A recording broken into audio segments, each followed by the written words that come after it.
తాకట్లో ఉన్న మీ బంగారాన్ని విడిపించి ఆ రోజు ఆన్లైన్ రేటుకి కొంటాం. Sharma gold company. నమస్తే ఉమా దేవరకొండ గారు. నమస్తే అమ్మా.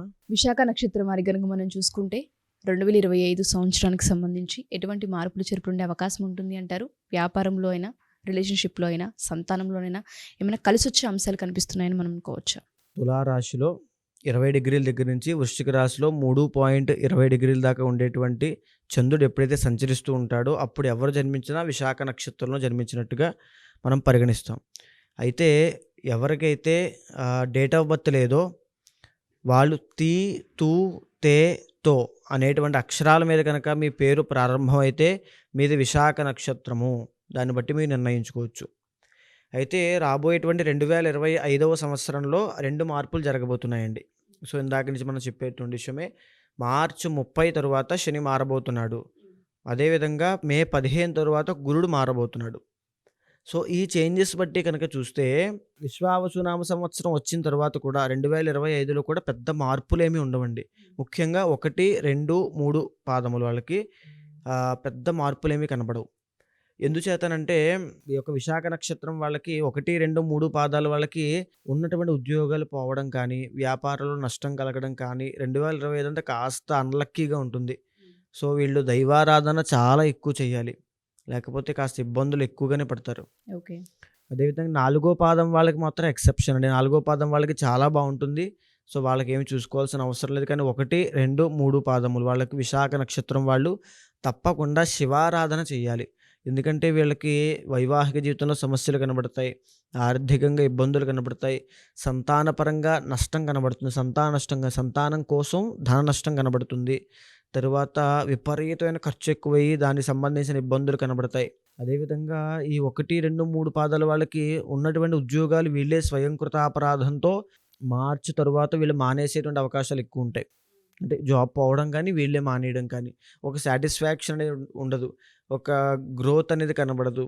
సో వీళ్ళకి అది మిస్ అవుతారు. ఈ 2025లో కాస్త లక్ని మిస్ అవుతారు. సో ఖచ్చితంగా 1, 2, 3 పాదముల వాళ్ళు మాత్రము శివారాధన వీలైతే పార్థివ లింగాలు చేయించి 325 పార్థివ లింగాలు అంటే పుట్టమన్నుతో తయారు చేసినటువంటి శివలింగాలు, ఒక 325 శివలింగాలు తయారు చేసి ఆ 365 శివలింగాలకి ఏకకాలంలో పాశుపతంతో, ఏదైతే పాశుపతమో మనసిద్ధి పాశుపతం కానీ, మహాపాశుపతం కానీ, లేకపోతే సుబ్రహ్మణ్య పాశుపతం కానీ రుద్రంతో సంపుటీకరణ చేసి మీరు అభిషేకం చేయించండి.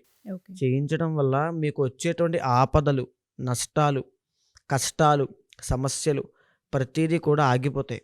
కనీసం ఇప్పుడున్నటువంటి స్థితిలో అలా నిలబడగలుగుతారు 1, 2, 3 పాదముల వాళ్ళు మాత్రము. కాబట్టి విశాఖ నక్షత్రం 1, 2, 3 పాదాల వాళ్ళు చాలా జాగ్రత్త. ఇంకా మిగిలినటువంటి 4వ పాదం మాత్రము చాలా బాగుందండి. వాళ్ళకి ఎలాంటి ఇబ్బందులు లేవు. వాళ్ళకి రాబోయే రోజుల్లో కాస్త గ్రోత్ అనేది ఖచ్చితంగా కనబడుతుంది. అన్ని విషయాల్లో వాళ్ళకి చాలా బాగుంటుంది బ్రహ్మాండంగా. ఈ 3 పాదాల వాళ్ళకి ఎలా ఉందో వాళ్ళకి డిఫరెంట్గా ఈ 4వ పాదం అనేది ఉంటుంది. సో 4వ పాదం వాళ్ళు ఏమి చేయాల్సిన అవసరం లేదు. వీలైతే కనుక వెంకటేశ్వర స్వామిని దర్శనం చేసుకోండి, సరిపోతుంది. ఇంకేమీ చేయాల్సిన అవసరం లేదు. 1, 2, 3 పాదాలు మాత్రం చాలా జాగ్రత్తగా ఉండాలి. చాలా మంది రాసులు వాళ్ళకి చూసుకున్నా, నక్షత్ర వాళ్ళకి చూసుకున్నా చాలా మంది ఆరోగ్య సమస్యలతో, వ్యాపార సమస్యలతో, ఆర్థికంగా చాలా మంది ఇబ్బందులు పడుతూ ఉంటుంటారు. వాళ్ళకంటూ కొన్ని పూజలు ఉంటూ ఉంటాయా? అవి చేయడం వల్ల మనకి ఏమైనా ఫలితం ఉండే అవకాశం ఉంటుంది అంటారా? జాతకరీత్యా ఒకసారి మిమ్మల్ని కలిసి మా రాశి వారికి ఈ విధంగా ఉంది, మా నక్షత్రం వారికి ఈ విధంగా ఉంది, మేము అంతర్గత జాతకం చూపించుకొని పూజలు చేయించుకోవాలనుకుంటున్నాం, లేదా ఒకసారి మా రాశి వారికి ఏ విధంగా ఉందో కలవాలనుకుంటున్నాము అని అడిగే వాళ్ళు ఉంటుంటారు. వాళ్ళందరికీ మనం టైం ఇవ్వచ్చా? యూనివర్సల్గా ప్రొడక్షన్ అండి ఇది. అంతర్గత జాతకంలో మిగిలిన 50% అనేది నిర్ణయించబడుతుంది. వాళ్ళ జాతకంలో గజకేసర యోగము, లక్ష్మీ యోగము, చంద్రమంగళ యోగము, లేకపోతే కాలసర్ప దోషము, కుజదోషము, ఇలాంటి ఏవైనా దోషాలు, యోగాలు రెండింటిని గమనించిన తర్వాత వాళ్ళు ఏ ఫీల్డ్లోకి వెళ్తే బాగుంటారు, ఆ మనిషి సక్సెస్ అవ్వాలంటే ఏం చెయ్యాలి, ఏ పూజ చెయ్యాలి. ఇప్పుడు పూజ అనేటువంటి విషయం ఎంత ప్రాధాన్యత ఉంటుందంటే సత్సంగత్వే నిస్సంగత్వం, నిస్సంగత్వే నిర్మోహత్వం అని చెప్పి శంకరాచార్యులు చెప్పారండి. అంటే మనం చేసేటువంటి కర్మలు, అంటే మన పూజల ఆధారంగా మన పూర్వపుణ్యము, పూర్వ పాపము, అంటే మన ఏదైతే ప్రారబ్ధ కర్మ ఉందో దాన్ని మార్చుకుని మనకు అనుగుణంగా చేసుకుని మనం సక్సెస్ అవ్వచ్చు, విజయం సాధించవచ్చు అని చెప్పి శంకరాచార్యులు చెప్పారు. ఆ విధంగా ఏ పూజ చేయాలి, ఏ పూజ పడితే ఆ పూజ చేసేస్తే, అంటే మందు తలనొప్పి వస్తున్నప్పుడు కాలికి మందు వేసాం అనుకోండి, అది పనిచేస్తుందా? పనిచేయదు.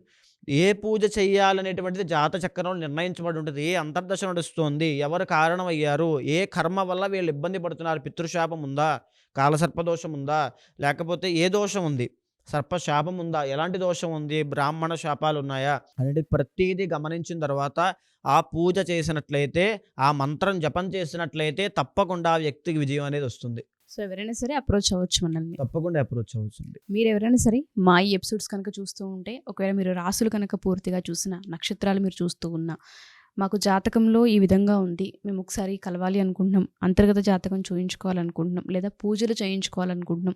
చాలామందికి కాలసర్పదోషాలు అని చెప్పి, అర్ధాష్టమ శని అని చెప్పి, అష్టమ శని అని చెప్పి అంటూ ఉంటారు. కొంతమందికి వ్యాపారంలో కలిసి రాకపోవచ్చు, కొంతమంది ఆర్థికంగా నష్టపోవచ్చు, కొంతమందికి ఆరోగ్య సమస్యలు తలెత్తుతూ ఉండొచ్చు. ఇవి కంటిన్యూస్గా మేము ఫేస్ చేస్తూ ఉన్నాము. వీటిని అరికట్టాలి అంటే పూజా బలం అనేది ఒకటి ఉంటుంది, దాన్ని మేము పట్టుకోవాలనుకుంటున్నాము, ఆధ్యాత్మికంగా ఒక పవర్ ఉంటుంది అని మాట్లాడుతూ ఉంటుంటారు. అందులో కనుక మీరు ఒకవేళ తెలుసుకొని మీరు పూజలు చేయించుకోవాలనుకున్నా, జాతకం చూపించుకోవాలి అనుకున్నా, కింద స్క్రోల్ అవుతున్న కాంటాక్ట్ నెంబర్ని కాంటాక్ట్ చేయొచ్చు. థ్యాంక్ యూ అండి. Thank you so much. నమస్తే.